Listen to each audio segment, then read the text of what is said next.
안녕하십니까. 5월 22일 새로운 한 주가 시작되는 월요일 오전 11시를 막 넘겼습니다. 윤석열 대통령은 3월달 이후에 미국의 국빈 방문, 이어 일본 방문, 그리고 기시다 총리의 한국 답방 방한, 그리고 지난 주말에 윤 대통령이 일본 히로시마에서 개최된 G7 회의에 초청되어 가지고 한미일 3국 정상회담을 했고, 한일 정상회담에도 했고, 무엇보다도 히로시마 평화공원 바깥에 늘 설치되어 있던 한국인 원폭 피해자들의 위령비를 평화공원 안에 옮겼고, 이 원폭 피해자가 발생한 이후 최초로 한국 국가원수가 일본 총리 대신과 같이 한국 희생자 위령비에 참배하고 묵도한 것은 역사상 처음 있는 일로 기록되고 있습니다. 기시다 수상은 그 지역구가 바로 히로시마로 알려져 있습니다. 그런 그가 일본 내에 혐한 감정을 가진 극우파들이 존재하는데도 불구하고 한국 대통령과 함께 한국인 위령비에 참배한 것은 상당한 용기로 평가되고 있는데, 저건 이 세 차례에 걸친 이 정상회담 등을 통해 가지고 윤 대통령은 대한민국의 국가 체제가 자유민주주의 질서 기반 위에서 그걸 공유하는 나라와의 뉴대, 결국 미국, 일본과의 뉴대를 강화하고 그 공동 뉴대 아래에서 북한의 핵 위협과 도발에 대해서 이를 대응한다 하는 이런 일련의 전략은 일정 부분 소기의 목적을 거두었다고 저는 생각합니다. 이번 이 한미일 히로시마에서의 정상회담은 자유민주연대를 확인한 것이고, 그리고 평화공원에 있는 한국인 위령탑에 양 정상이 공동 참배한 것은 한일 간의 이 앙금으로 끼어 있는 과거사 정리 문제를 한 단계 더 높인 결과를 갖고 왔다. 이런 이제 긍정적 시각으로 보는 이들이 많고 저도 그러합니다. 그런데 이재명 대표와 민주당의 과격파들은 이 모든 과정을 완전 부정하고 있습니다. 우선 미국에 국빈 방문하러 갈 때 가기 전날서부터 총질을 해댔어요. 대표적으로 양이원영 의원인가 하는 비례대표 의원이 미국에 한국 대통령에게 30억 불을 투자하러 간다. 완전히 가짜뉴스에 현혹이 돼가지고 그 몇 시간 뒤에 페이스북에 올린 글을 이렇게 삭제하긴 했지만은 곧 이어서 미리 짜놓은 각본대로 간 것이다. 사과도 하지 않아요. 그리고 이재명 대표는 꽝 외교다. 꽝. 한미 정상회담 이게 꽝이다. 꽝. 아무것도 없다. 이렇게 뭐 퍼준 것만 있다. 저는 뭐를 퍼줬는지를 모르겠어요. 뭐를 퍼주는지. 우리가 되돌려 받은 건 없는가? 또 미국이 펼쳐놓은 그 무대에서 한국의 국가위상을 더 높이고 제2의 G7 국가에 등극한 것을 신호로 확실히 알리는 이런 외교적 성과는 그대들 왜 외면하는가?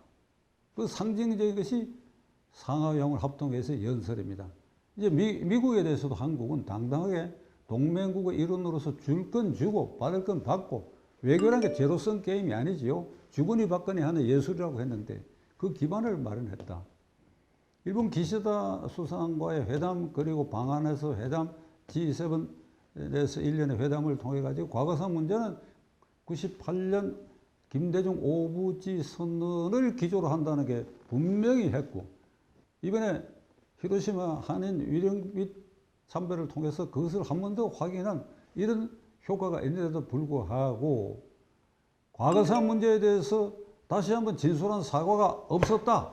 또 이렇게 얘기를 하고 있어요. 또 사과가 없었다. 그렇게 얘기를 하고 있어요. 저는 이 대목에서 지난주일에 이 조선일보가 일본 야구의 전설인 한국인 장훈 선수와의 인터뷰한 기사를 떠올릴 수밖에 없습니다. 장훈 선수는 1940년생, 아직도 건강하신 것 같아요.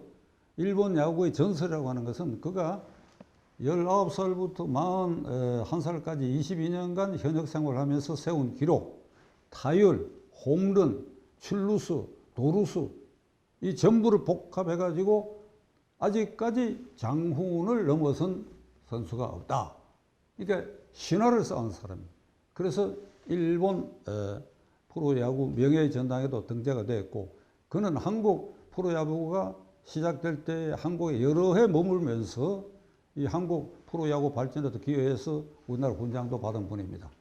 그는 귀화하지 않았고 국적을 변경하지 않았고 일본식으로 이름을 바꾸지 않은, 그러니까 아버지 할아버지가 지어준 이름 그대로 장훈으로 지금까지도 활동하고 있습니다. 이로 인해서 보이지 않는 이런 왕따도 많이 됐지만 그 모두를 극복해서 일본 사람들도 장훈 선수 앞에는 고개를 숙일 정도가 됐는데, 그가 이런 얘기를 했습니다. 내가 처음 선수 생활을 시작할 때 1959년과 지금 대한민국 나의 조국을 비교해보면 이 천양지 차이고 일본을 여러 면에서 이제 앞서기 시작했다. 그 우리가 조금도 꿀릴 게 없게 된 이런 마당에 계속해서 일본 사람 만날 때마다 사과하라, 사죄하라, 돈 내놔라, 돈 내놔라. 좀 안 그럴 수 없느냐. 그러니까 이런 심정을 토로했는데, 이건 제가 이 유튜브를 통해서 일관되게 얘기하고 있는 거하고 같은 맥락입니다. 중국을 제가 대비해서도 여러 차례 얘기를 했죠. 중국이 당한, 일본으로 당한 어마무시한 그 피해를, 그걸 보상을 요구한다 그러면 일본 열도 절반을 어딘가 미국 아니면 EU에 팔아도 모자랄 것이다. 그런데 과거사 사과하지 않는다, 요구 안 한다, 배상 요구하지 않는다. 그 이유가 딱 한 가지. 지금 일본 사람들이 가해 당시에 존재했던 사람들이 아니다. 일본 이 사람들이 조상이 가해 행위를 했고, 그때 우리가 아닌 우리 조상들이 못난 짓을 해서 일본으로부터 핍박을 받았다. 이걸 쳐들어 가지고 이 부끄러운 역사, 우리 조상의 부끄러운 역사를 쳐들어 가지고 사과하라, 돈 내놓으라 하는 것은 안 하겠다는 겁니다. 우리하고는 생각이 전혀 다르죠. 이런 걸 이제는 윤석열 대통령 시대가 한미일 이제 외교관계 정상화를 통해서 이 시대를 이제 끝장내야 될 것이다. 사실 문재인 정권 때는 한미 관계도 거의 파탄증에 갔지만은 한일 관계는 거의 국교 단절 수준까지 가지 않았습니까? 나는 이재명 대표와 그 강경파들에게 묻고자 합니다. 당신들은 대한민국 헌법체제를 지키는 그 틀 안에서 정치활동을 하고 있는가? 그 틀 안에서 국회 과반수를 차지했고, 그래서 그 틀 안에서 의회 활동과 정당 활동을 하고 있는가? 그렇다면 그 틀 안에서 존중돼야 할 부분은 존중돼야 할 것 아닌가? 그대들의 뿌리를 거슬러 가면, 그대들의 중간에 YSDJ 일부 분파 작용이 있었지만 거슬러 올라가면 54년에 호헌동지회가 민주당이 창당되고 그 뿌리의 연장선상에 그대들이 지금 서 있는 것입니다. 그게 누구냐? 신익희, 장면, 조병옥, 정일용, 박순천 이런 분들이죠. 그분들이 자유당 때 아주 격렬한 반이승만 투쟁을 했지만은 유석 조병옥 대표가 이런 말을 했습니다. 그 시대에 외국에 나가가지고 우리나라의 대통령이나 집권 세력을 비난하는 것은 누구 침뱉기다. 그리고 외국에 나가서는 이 국내의 정쟁을 거기까지 연장해서는 안 된다. 이런 아주 금언을 말하고 그걸 그대로 실천한 것이 그대들 뿌리에 있는 민주당 창업자들의 이런 유훈이라고 받아들여야 돼요. 이걸 완전히 무시해버려. 완전히 무시했어. 윤석열 외교를 깡그리 부정해버려. 부정할 뿐 아니라 윤석열 대통령 자체를 작년 5월 10일에 취임한 윤 대통령을 그 존재 자체를 부정하는 거예요. 제가 한번 말씀드린 것처럼 5월 10일부터 똥물을 퍼부었죠. 금수완박법이 그거 아닙니까? 3월 이재명이가 당선됐으면 안 할 법인데 이걸 군사작전 하듯이 게릴라전 하듯이 기기묘묘한 민형변가 하는 일을 탈당시켜가지고 그런 위헌적인 법률을 만들어가지고 취임식장에 똥물 뿌린 거는 마찬가지.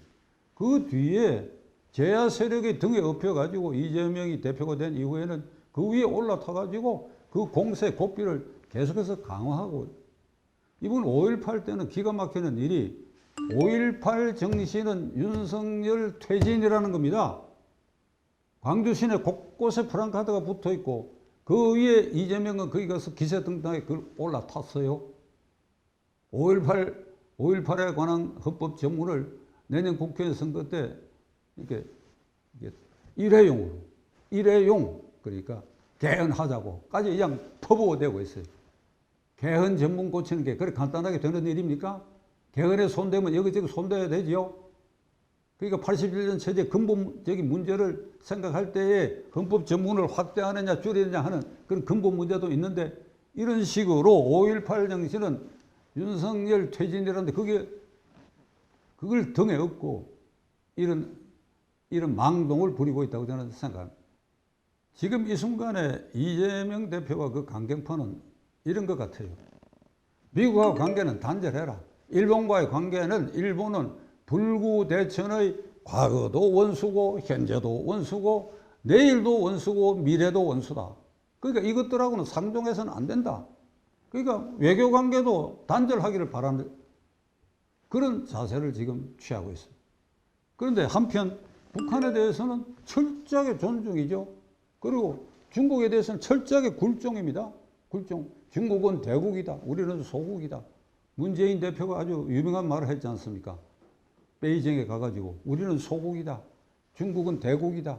그 모든 물결은 흘러 베이징으로 향한다. 만절필동이다. 그러니까 중국이 뭐라 그러면 객소리 못하고 코로나 팬데믹 사태에도 한마디 말도 못하고 굴종적 자세를 취하고 가서 혼밥이나 먹고 있고, 그게 대중 외교입니다. 그 다음에 북한에 대해서는 철저한 이게 대변인 노릇을 하고 있는데, 이 북한 문제는 조금 더 살펴봐야 되겠습니다. 김대중, 노무현, 문재인 대통령을 겪으면서 김대중 대통령은 북한은 핵 개발의 의지도 없고 능력도 없다. 그렇게 해서 4억 5천만 불인가를 도와주고, 그리고 이 남북평화 화해 무드를 만든 공으로 이제 노벨 평화상까지 획득했지요. 근데 그 이면에 그 돈 갖고 계속해서 핵 개발하고 타도탄 개발해왔어요. 노무현 대통령이 와가지고는 설사 북한이 핵을 갖고 탄도미사일 갖고 핵무기가 있다 하더라도 그것은 북한의 자위용이지 대한민국을 향한 것은 아니다. 그러니까 김대중 대통령보다 한 걸음 더 북한의 존재를, 북한이 핵 개발을 하고 있다 하는 것을 긍정하면서 이런 말을 했어요.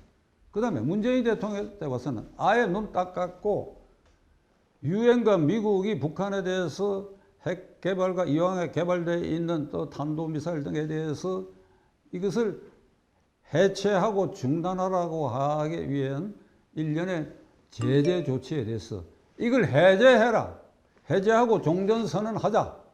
그러면 그 다음에 얘기는 없어요. 그러면 북한이 기왕에 만든 핵도 폐기하고 탄도탄 개발된 것도 폐기하고 안 하겠다. 이 말이 없어요. 그냥 종전선언하고 제재 해제하자. 구라파에 독일, 프랑스, 영국 다니면서 2018년에 그랬지요. 메르켈 총리한테도 그랬고 마크롱 대통령한테도 그랬고 그 다음에 메이 영국 총리한테도 그랬는데 이상한 사람이 되게 대한민국 대통령에게. 마크롱은 공동기자회견 석상에서 옆에 한국 대통령 앉혀놔놓고 제재 강화해야 된다고 얘기했어요. 제재 해제하고 그리고 종전선언하고 그러면 만사형통인가? 이 문재인 정권은 이 미국의 조야, 특히 미국 대통령을 참 이런 표현이 좀 거칩니다만은 사기 쳐먹었어요. 사기 행위를 했어. 정의용 안보실장이 이 북한을 다녀와서 2019년에 그리고 워싱턴의 백악관에 날아가가지고 트럼프 대통령하고 마주 앉아서 대화를 하는데 뭐라고 얘기하는 거니까 제가 평양을 다녀와서 김정은 위원장을 만나고 왔는데 그는 핵 개발 의지가 없다고 분명히 얘기를 했습니다. 핵개발, 더 이상의 핵개발 의지가 없다. 그러면서 각하를 꼭 한번 뵙기를 간절히 소망합니다. 요 얘기를 딱 듣고 트럼프 그 사람도 참 이상한 사람이야. 국가 원수인 사람이 그 말을 듣고 그러냐고 생각해 보겠다든지 좀 뜸을 들여야 되는데 딱 그 말이 들어오자 오케이! 당신 지금 나가서 기자들에게 얘기해. 내가 만날 거야. 사기친 거예요. 정의용이 사기쳤다고 하는 것은 뒤에 문재인이 있지요. 그래갖고 싱가포르 회담했는데 거기에 공동성명 8개항을 보면 전부 가짜에 가득 차 있어. 북한 선전 문구로 도배질 했어. 이게 통할 리가 없지요. 그래, 이 하노이 회담에서 결렬되고 미국이 파토 나버렸습니다. 그러니까 미국까지 기망한 정권이. 이렇게 관찰하면 대한민국에는 두 개의 공화국이 있다고 해야 할런지, 하나는 친김정은 중국 굴종 세력과 이 세력들이 비방훼손하고 있는, 그러니까 친미, 친일 이런 세력으로 이재명 일당들이 이렇게 양분을 지금 해가고, 그리하여 이것이 가만히 따져보면 이재명의 사법 리스크에 대한 방탄을 위해서 저는 이런 짓을 하고 있다고 봅니다. 민주당의 다수 의원들은 절대 이재명의 생각에 동조하지 않고 있다고 봅니다. 그리고 저는 민주당 강경파들이 반미, 반일을 외치고 있지만은 그 실제 속내는 거죽에 입은 옷은 반미, 반일인데 이건 직업이고 자기들 기득권을 지키기 위해서 어쩔 수 없이 반미, 반일을 주장하지만은 이거 한갑을 벗기면 실제로 친미, 친일 행위를 하고 있다는 거 제가 주말에 말씀드렸지요. 자식들 전부 미국 유학 보내고. 한명숙 국무총리가 뇌물 사건으로 진역 2년을 살고 있을 때 그 아들은 다 미국에서 다 유학 보냈고, 임종석 딸, 윤미향 딸, 안 그런 사람 없어요. 안 그런 사람을 찾기가 어려울 정도예요. 이게 속다르고 겉다른 일이에요. 친일, 문재인 대통령이 이 19세기 말엽에 가장 극우파인 정한문을 주장했던 세력이 세운 국사관 대학에 그 딸을 유학 보낸 사람입니다. 이걸 조국의 문법을 빌어서 얘기한다면 문재인이 친일파의 괴수라고 얘기해야 되는 거예요. 이런 사람이 수두룩해요.